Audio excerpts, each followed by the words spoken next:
سب سے پہلے جہنم میں کس کو ڈالا جائے گا؟ ڈالا نہیں بلکہ جہنم کی آگ کو جو کہ آلریڈی بھڑک رہی ہے اس کو سب سے پہلے کس سے بھڑکایا جائے گا؟ حدیث شریف میں آتا ہے، ترمذی شریف کی روایت ہے، اس کے راوی حضرت ابو ہریرہ رضی اللہ تعالیٰ عنہ ہے، فرماتے ہیں کہ رسول اللہ صلی اللہ علیہ وسلم نے فرمایا کہ قیامت کے دن سب سے پہلے ایک عالم کو لایا جائے گا، اللہ تعالیٰ اس پر دی ہوئی نعمتوں کا اس سے اظہار کریں گے، وہ ان سب کا اقرار کرے گا۔ اللہ تعالیٰ فرمائیں گے کہ تجھے میں نے اتنی نعمتیں دی، بتا تو نے ان سے کیا کام لیا؟ وہ عالم کہے گا یا اللہ تیری رضا کے لیے دین سیکھا، لوگوں کو سکھایا، قرآن پڑھا، لوگوں کو پڑھایا۔ اللہ تعالیٰ جو کہ دلوں کا حال جانتا ہے، اللہ تعالیٰ فرمائے گا اس سے کہ جھوٹ بولتا ہے، تو نے علم دین اس لیے سیکھا تاکہ لوگ تجھے عالم کہیں، تو نے قرآن اس لیے سیکھا تاکہ لوگ تجھے قاری کہیں۔ چنانچہ کہا جا چکا، دنیا کی محبت، دنیا کی تعریفیں سننی تھی، سن لی، اب میرے یہاں پر تیرا کوئی بدلہ نہیں۔ حکم ہوگا اللہ کا کہ جاؤ اس کو منہ کے بل گھسیٹتے ہوئے جہنم میں پھینک دو۔ فرشتے اس کو منہ کے بل گھسیٹتے ہوئے جہنم میں پھینک دیں گے۔ اس کے بعد سخی کو لایا جائے گا، سخی مالدار، جس سے اللہ بہت محبت کرتے ہیں، مالدار ہو، سخی ہو، اللہ کی رضا کے لیے اللہ کے راستے میں خرچ کرنے والا سخی کہلاتا ہے۔ اللہ بہت محبت کرتا ہے سخی سے۔ اللہ تعالیٰ اس سخی سے فرمائے گا کہ میں نے تجھے مال دیا، بتا تو نے اس مال کا کیا کام لیا؟ وہ سخی کہے گا یا اللہ جہاں جہاں تیرے راستے میں خرچ کرنا چاہیے تھا میں نے وہاں سب تیرے راستے میں خرچ کیا تیری رضا کے لیے۔ لیکن اللہ تعالیٰ جو کہ دلوں کا حال جانتا ہے، انسان منہ سے کیا بولتا ہے، شکل سے کیا دکھتا ہے، لیکن دل میں کیا ہے اللہ اس دل کو جانتا ہے۔ اللہ فرمائے گا اس سے جھوٹ بولتا ہے، تو نے مال اس لیے خرچ کیا تاکہ لوگ تجھے سخی کہیں، لوگ تیری تعریفیں کریں کہ واہ کیا سخی ہے، کیا مال خرچ کرنے والا آدمی ہے یہ۔ اللہ رب العالمین جو کہ دلوں کا حال جانتا ہے حکم دے گا کہ جاؤ اس کو گھسیٹ کر جہنم میں پھینک دو، اور فرشتے اس انسان کو گھسیٹتے ہوئے، منہ کے بل گھسیٹتے ہوئے جہنم میں پھینک دیں گے۔ اس کے بعد لایا جائے گا شہید۔ شہید اللہ اس پر دی ہوئی نعمتوں کا اس سے اظہار کریں گے، وہ ان سب کا اقرار کرے گا، اور اللہ اس سے کہیں گے کہ بتا تو نے کیا کیا دنیا کے اندر؟ وہ شہید کہے گا یا اللہ سب سے قیمتی جان ہی تو تھی، وہ جان تیرے راستے میں شہید کر دی، دے دی، جہاد کیا اور جنگ لڑتے لڑتے شہید ہو گیا۔ اللہ تعالیٰ جو کہ دلوں کا حال جانتا ہے، دلوں کا حال جانتا ہے، وہ اللہ فرمائے گا کہ جھوٹ بولتا ہے، تو نے جہاد اس لیے کیا تاکہ لوگ تجھے بہادر کہیں، تیری واہ واہی ہو کہ واہ کیا جنگجو تھا، کیسے بہادر سے لڑا اور شہید ہو گیا۔ اور اس کے لیے بھی حکم ہوگا کہ جاؤ منہ کے بل گھسیٹتے ہوئے اس کو جہنم میں پھینک دو۔ میرے بھائیو بزرگو دوستو، تین آدمی کون کون؟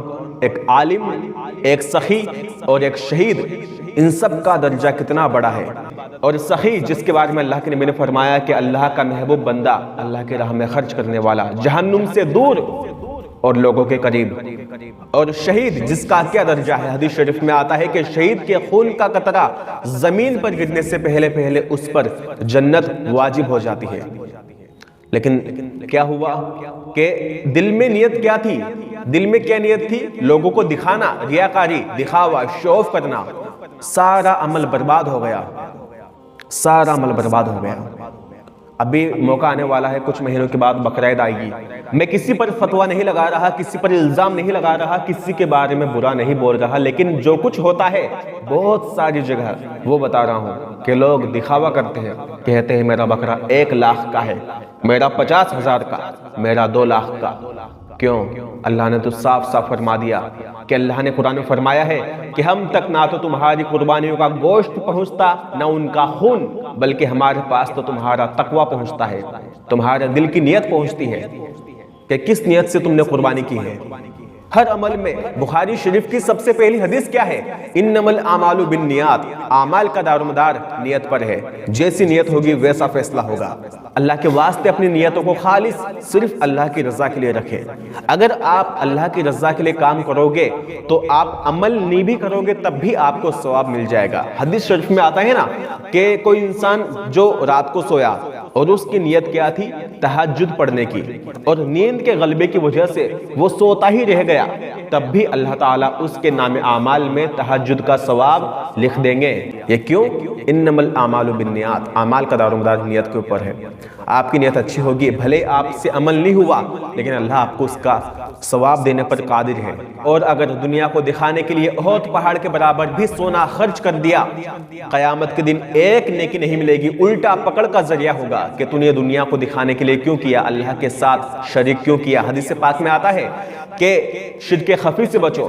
شرک خفی کیا ہے؟ صحابہ نے پوچھا کہ اللہ کے نبی نے فرمایا کہ انسان نماز پڑھنے کے لیے کھڑا ہوا اور وہ کیا سوچتا ہے کہ اس کو کوئی دیکھ رہا ہے، جس کو دکھانے کے لیے وہ اپنی نماز کو سوار کر پڑھتا ہے، آرام سے رکوع کرتا ہے، آرام سے سجدہ کرتا ہے۔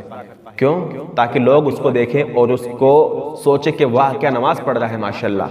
یہ بھی شرک خفی ہے۔ اللہ کو شرک بہت بہت بہت نفرت ہے، اللہ کو شرک سے بہت زیادہ نفرت ہے، اللہ کو شرک سے۔ اللہ تمام گناہ معاف فرما دے گا، لیکن شرک کبھی معاف نہیں فرمائے گا۔ یہاں تک کہ نبی پاک محمد مصطفیٰ صلی اللہ علیہ وسلم جب شفاعت کرنے جائیں گے اپنی امتیوں کی، تو آخر میں داروغہ جہنم مالک علیہ السلام اللہ کے نبی سے فرمائیں گے، اے اللہ کے نبی، اب آپ کا کوئی امتی جہنم میں باقی نہیں ہے سوائے اس کے جس کو قرآن نے جنت میں جانے سے روک دیا۔ اور قرآن نے جنت میں جانے سے کس کو روکا؟ کیا فرماتا قرآن؟ کہ جنت حرام ہے اس انسان پر جس نے اللہ تعالیٰ کے ساتھ کسی کو شریک کیا۔ کسی بھی عمل میں اللہ تعالیٰ کے ساتھ کسی اور کو شریک مت کرنا، چاہے عمل چھوٹا ہو یا بڑا ہو، چاہے عمل 5 روپے صدقہ کرنے کا ہو یا 5 لاکھ روپے کا بکرا کاٹنے کا، اللہ تعالیٰ کے ساتھ کسی اور کو شریک مت کرنا، ورنہ ثواب بھی نہیں ملے گا، الٹا پکڑ کا ذریعہ ہو جائے گا۔